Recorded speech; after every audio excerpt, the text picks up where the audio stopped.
Hi, Selena. In this video, I'm going to do an audit of your website and just share with you some of the things I'm seeing as areas of opportunity and just some of the things that we definitely need to add to your site to make sure that you're getting the data that you need and you're able to make incremental progress towards your traffic goals and towards your goals as far as revenues from the website. Now I'm going to be referring back to this list quite a few times during this video. Just a list I made when I reviewed your website, but I just want to make sure that I cover everything so that you have all of the information you need. It's kind of like what you should do next. So the first thing on this list is just the analytics infrastructure. So I'm a big believer in data, and that using data can help you make strategic decisions about products, about content, even about how your website is laid out. And I highly recommend that you install two utilities, free utilities from Google. Google Analytics, which pretty much gives you all the data that you need regarding your site traffic and how they are engaging with your website, and Google Search Console. In Google Search Console, there is some overlap with Google Analytics, but one of the great features about Google Search Console is that it'll tell you the queries that people are putting in when they click through to your website, or even what your website is triggered for. So two very important tools that can really help get you the data that you need. So for instance, one way I would use Google Analytics, let's say for whatever reason, 60% of my traffic is coming from Facebook. Well, that tells me that I need to double down on Facebook because it is referring a ton of traffic, a large percentage of the traffic to my website. So that means I need to be more active in communities, do more content sharing there, and so on. Now for Google Search Console, let's say there's a particular phrase that people are using, but none of the pages on my site are optimized for that keyword. Well, that's an indicator that I need to either rearrange a page where it's now optimized for that keyword, or I need to create a new page. That way I can get more of that search traffic that's out there for that keyword. So if you have any questions on either of those tools, we can discuss that offline. But I saw that you didn't have either one of those installed. I use a Chrome plugin called Ghostery, and I didn't see that on your site. So very important that you get those set up. So the next thing I wanted to go over is conversion optimization, or simply with the traffic that your website already has, what are some things you can do to get more of those visitors to make a purchase or complete some type of conversion action? If you were able to increase, let's say now one out of every 100 visitors to your site makes a purchase, if you were able to increase that to 3 or 4, that can have a really big impact on your business. So conversion optimization is always important. So the first thing there, I would like to see a more visible call to action. So when I come to your website, I have to scroll down to look at your products. And even then, I'm not sure, okay, I might be looking for something specific, but I would like to see above the fold something stronger that says, maybe you have a popular product, or there's a product that's on sale or something, but something to kind of guide the site visitor through what to do once they hit your website. Something else I saw here, I really would like this to be higher up on the page, because I don't think the black vase, there's nothing wrong with that name, but I don't think it explicitly says what you offer to site visitors. So if you're able to find a way to put this further up on the page, I think that would be a good idea. And even if you don't want to move the text, you can put together like a quick video kind of explaining black vase and pretty much just going more into detail about the About Us section here. So I think that would be a great start to better converting your, or better optimizing your homepage for conversions. Now going back to the list here, so there's a lot of blank space here. And I don't know if that's by design, but I was looking here. I'm not sure if there's something. I know the site is under construction.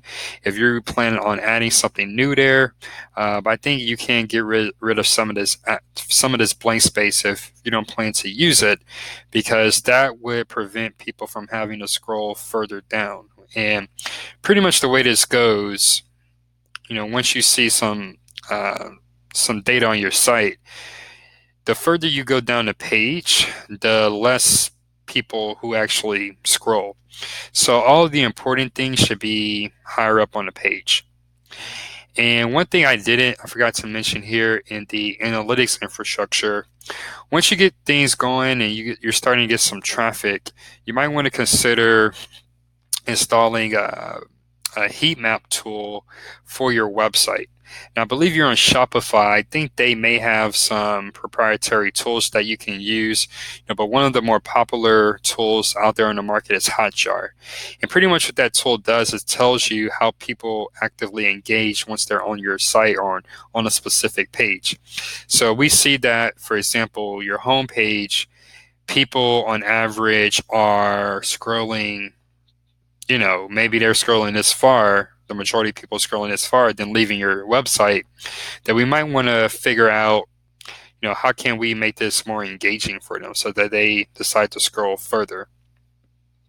And that's just, one of the things we can do with heat map. Now, going back to conversion optimization, product descriptions. So I'm going to go here to collections.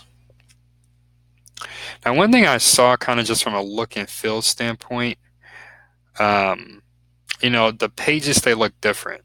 And I recommend, making these uniform, like the text, the text color, the text size, the pictures. Let's make those a bit more consistent across the board. You see here it's a little bit smaller than what we saw on the other page, but the images are all the same size. So let's see.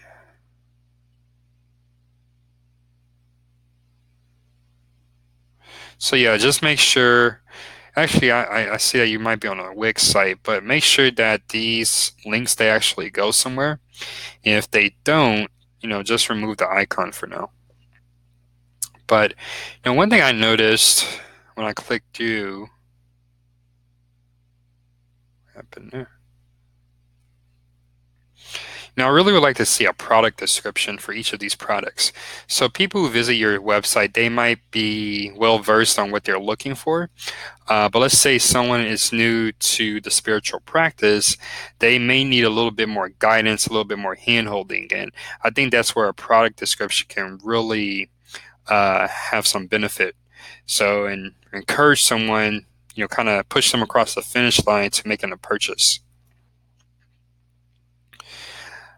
So now we talked about product descriptions, improving the website speed. So I ran a site speed test on your website. So this is a free tool. It's called gtmetrics.com. And basically, it tests your site speed and it gives you an average loading time and gives you a list of things that you can improve. And you can see here your load time is 10.5 seconds. And ideally, that would be between 2 and 3 seconds. And just keep this in mind. There's a stat. It's from a marketing influencer. His name's Neil Patel. He basically said that from his research, a website, after 2 to 3 seconds, with each additional second of load time, you're losing an additional 60% of revenue. So you can see there's a big area of opportunity there. And, I think some of these things that are causing the site to slow down aren't too difficult to fix. So you have deferred parsing of JavaScript. So that basically means any JavaScript that is not critical for the site function should be a lower in priority when the site is rendering. Optimizing the images. So let's see exactly what's wrong with the images.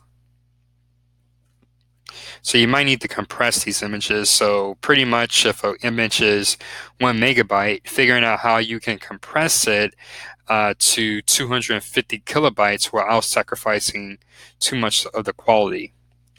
And then looks like you have a ton of scripts running, and it looks like this is something with Wix. So yeah, some of these you might not be able to fix, but some of these, we can see if they're really necessary.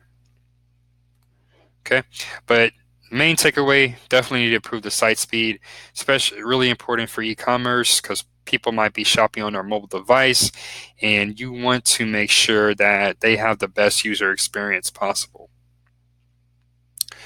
Okay, going back to the list, social proof, and I think this is a big one for conversion optimization. So from your website, again, I know you're still in development, but you want to have some type of social proof. So that could be a testimonial. Someone can maybe just give their abbreviated name. But I would really like to see some social proof here on the homepage. So testimonials, reviews on the individual product pages will also be helpful. So I'm not sure if you have a system once someone makes a purchase that maybe you follow up with them an email a week later, a week after their purchase, just to kind of get their feedback. Did they have a great user experience? If they were happy, asking them to write a review. Even if they, there were some issues, you can also, take the negative feedback and kind of use that as information, as intelligence to improve your website.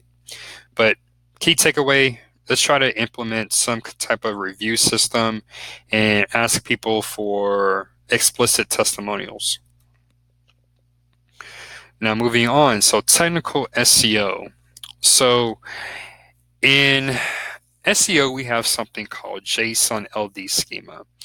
And basically this schema is a special snippet of code that you add to your website to give Google, Bing, and the other search engines more context about what your website is about. So in this case, since you're e-commerce, we really want to drill down on product schema. And if you're not sure what that is, we can take a quick look here. And I'm sure you've seen this where if you Google something, usually it's going to be a product, or for a restaurant or something, you're going to see these star ratings directly here in the search results. And considering that no one else on this first page has that star rating, of course it sticks out a little bit. And since it sticks out, I'm sure they have a really good click-through rate. So of all of the people who search to the website or search this phrase, they have a good percentage of those people clicking on their site just because they have this star rating in the search results. So I know you may still be getting some reviews or setting that up, but let's set up the infrastructure now where if someone reviews you, then it is positioned to show up here in the search results, because that can be the difference from you getting the click or not. And the first step of getting a customer is getting the click. So let's keep that in mind moving forward. Now, the second thing is indexing issues. And I think this, if I had to prioritize this list, this would be one of the first things I look at, because indexing basically means that the pages on your site are actually showing up in Google. And of course, if they don't show up in Google, there's really no way for people to find you. Well, they can still find you through Facebook or email marketing, but you're missing a big chunk of potential traffic to your site. And so when I ran a search site, the modernbotanica.com, I only saw that there's 1, 2, 3, 4 pages that are indexed. And that's concerning because you actually have a lot more pages on your site. So we need to figure out first, okay, what's going on with the indexing issues? Do you have a sitemap? Once we get Google Search Console set up, you want to submit that sitemap to Google Search Console. And do you have a robots.txt file? And if you do have a robots.txt file, is there anything in that file that's telling Google not to crawl or review certain pages. In a robots.txt file, all it is basically instructions that tell the search engine crawlers how to review your website.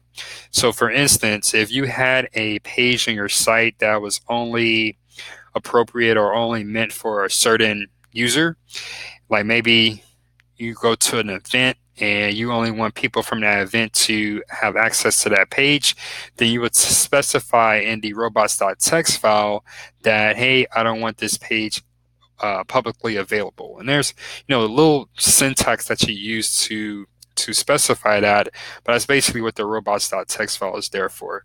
So we need to make sure that all of those things are in good standing to make sure that all of your pages are showing up here. Now, moving on to on-page SEO. And since you don't have a ton of pages, this wouldn't be a major effort. But really, the main thing now is we want to make sure that your target keywords are prominent on your website.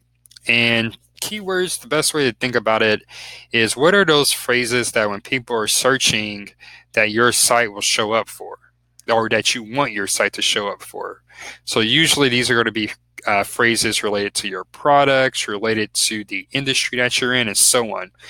And once we have those keywords, I recommend maybe 10 to 15 to get started. Then we want to go through your website and make sure that each page is optimized for an appropriate keyword. So for the home page, you might want to do something like the blackface,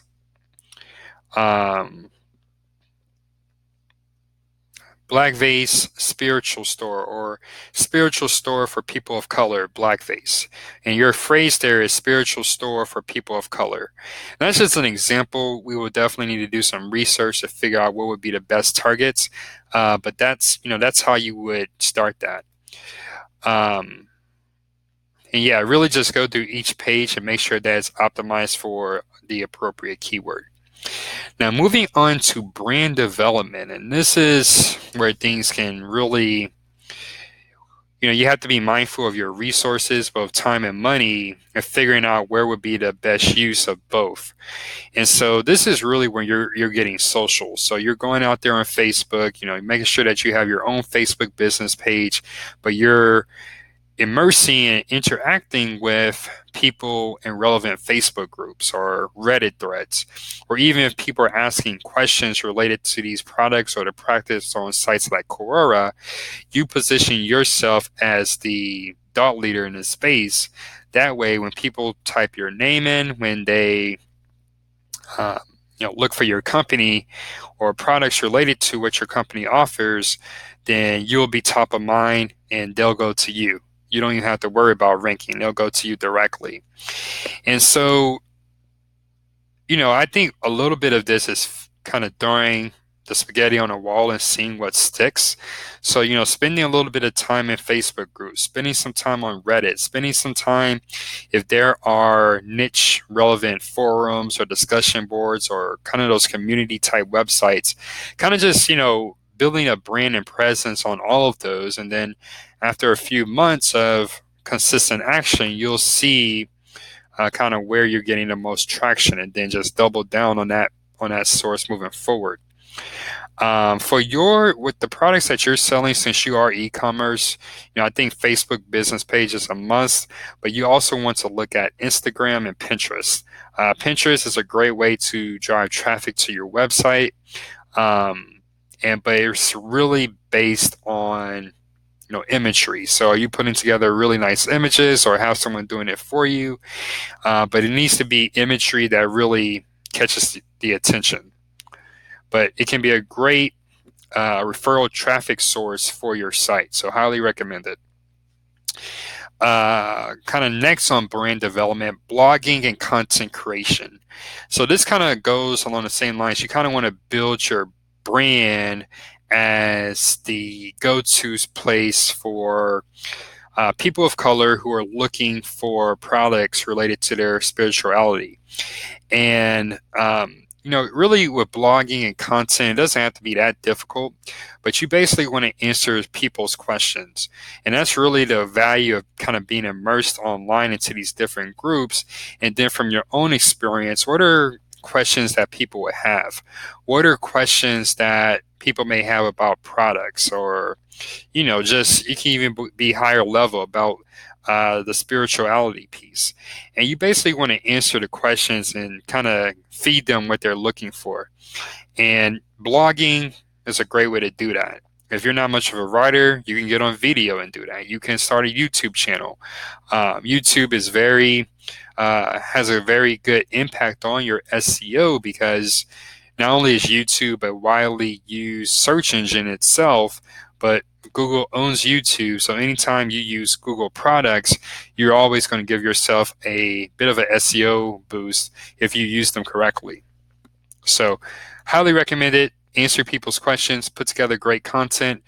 You're in a niched industry, so you don't have a ton of competitors, but I would also look at the type of content that your competitors are writing about, and look at it, your experience, look at it, and what you should be thinking are, what are they missing in their content? What's a unique angle that you can take? I think your unique angle would be you focus on people of color, and that can be all that's needed to be unique. You just take that angle, but you just want to make sure that you are kind of going above and beyond when it comes to putting together content assets for your website, for your brand.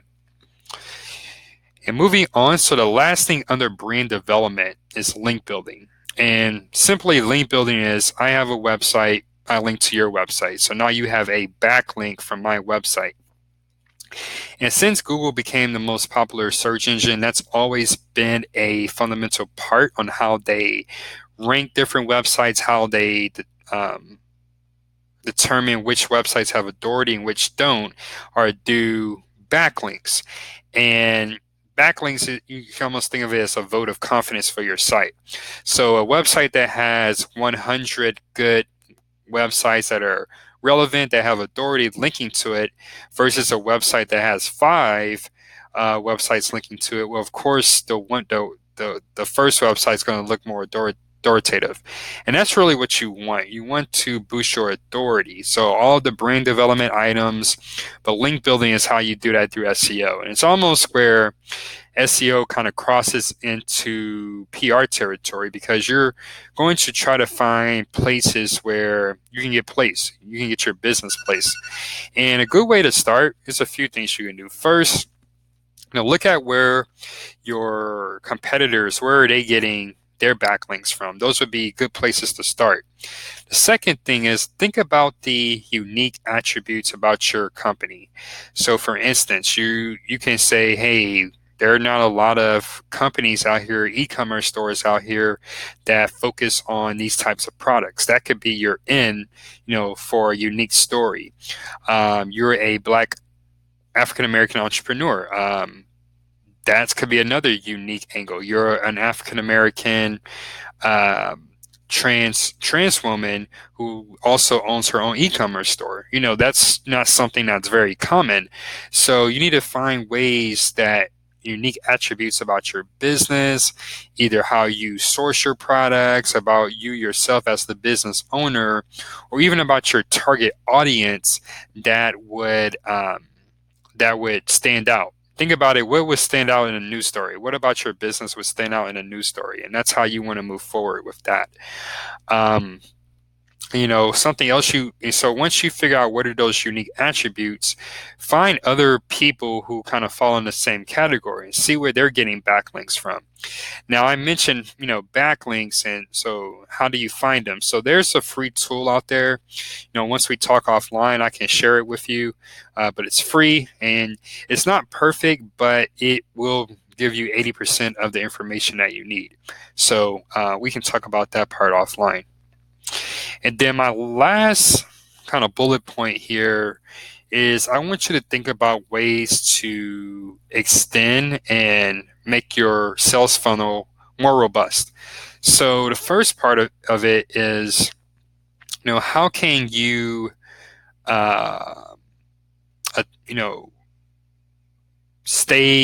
so I guess I'll start here. So the average conversion rate for a website is going to be 1 to 3%. So that means out of 100 people that visit your website, 97 of them aren't going to do anything. They're not going to make a purchase or anything. So how do you keep those 97 people engaged? Well, you have a couple of options. You can do what's called remarketing. And for your niche, I probably would recommend Facebook. Um, Facebook is typically more cost effective than Google. And then you can target people based on their demographic. Now, with Facebook or with remarketing, you've seen this before. Anytime you go to a website, I think Amazon is probably the most popular, and then you start seeing their ads everywhere. Like even when you're on your phone or on an app on the phone, you still see their ads. That's remarketing in action. And there are different ways you can configure that so that you're only targeting the most the prospects with the most potential of becoming customers. But it's a great way to keep that 97% who didn't take action engaged with your brand. The second thing here, email list. And this goes hand in hand with blogging. So when someone comes to your website, they decide not to buy, maybe you can prompt them to sign up for your email list, maybe give them a first time customer 10% discount or 15% discount or whatever makes sense with your numbers. And that would encourage them to hand over their email. And then, once you have their email address, you start building up this email list. Then you can start sending them when you're blogging and adding new content, or maybe you're adding new products to your line. Then you can send them updates. So email is probably one of the best ways to keep customers engaged over an extended period of time, because your website might go down, Wix might go out of business, Google might cease to be the most popular search engine. Anything can happen. But if you have their email address, you'll always have a way to communicate with them until they unsubscribe. But if you're doing an email marketing piece right, that won't be a common thing. So that's the first part. How do you keep those people who aren't customers? How do you keep them engaged? The second part is, how do you extend the lifetime value for an existing customer? And basically, the idea here is there's going to be some cost to acquiring that customer, whether it's, you spent money on ads, or you spent time, putting together some content, or spent time networking on a Facebook group. There's going to be some cost involved with getting that customer. So what you want to make sure to do is that the value you obtain from that customer is much greater than that cost. And that's really the whole kind of secret to running a successful online business. And you just don't want to stop there. How can you extend or increase that average lifetime value? And so what you see a lot of e-commerce companies do, they offer some type of subscription where, okay, for $29.99 per month, you get a certain box of products, and every month they might change based on their needs. And that's where you can really get into segmentation and customization based on that customer's express preferences. And I know that's kind of further down the road, but I want you to start thinking about how can you attain more value from each of your customers. And so that brings me to the end of the video. I hope it has been helpful and has you thinking about some kind of to-dos for your website. But I think you're off to a good start. So just keep up the good work. And as I said, I'll be available offline if you want to talk about any of these points in further detail. Thanks. Have a great day.